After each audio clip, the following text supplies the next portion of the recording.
Média requin que vous devez connaître sans doute, qui nous dit que répondez-vous à ceux qui affirment que la pêche ciblée donc attire et fixe les requins dangereux à la côte et par conséquent présente un danger pour les usagers. Voilà, c'était. Les appâts, c'est encore une autre question à c'est en lien avec les appâts, le fait qu'il y ait des captures d'autres espèces sur les lignes qui risquent d'attirer les requins, etc.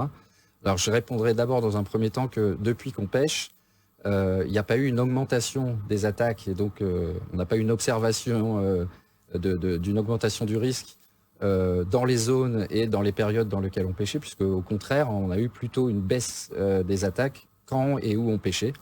Donc déjà, je dirais que cette hypothèse-là de requins qui seraient attirés par les appâts, qui resteraient fixés dans une zone et qui du coup constituerait un risque supplémentaire, elle n'est pas, je dirais, confirmée par les observations sur le risque.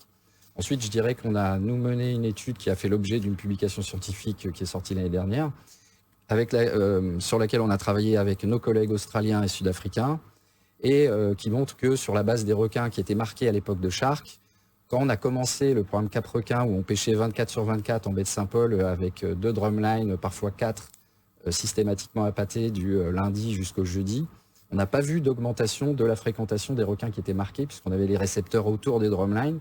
Et donc on pouvait voir si, en appâtant, le fait qu'il y ait des captures, ça risquait d'attirer plus les requins, évidemment ceux qui étaient marqués. On a vu qu'on a au contraire eu une baisse de fréquentation à partir du moment où on a commencé à pêcher, pendant les périodes appâtées, etc.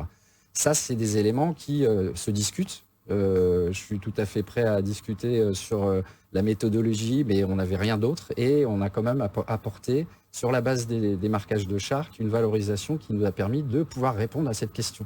Est-ce que oui, les requins marqués viennent plus dans les zones côtières, là où on appâte, etc. Et la réponse est non.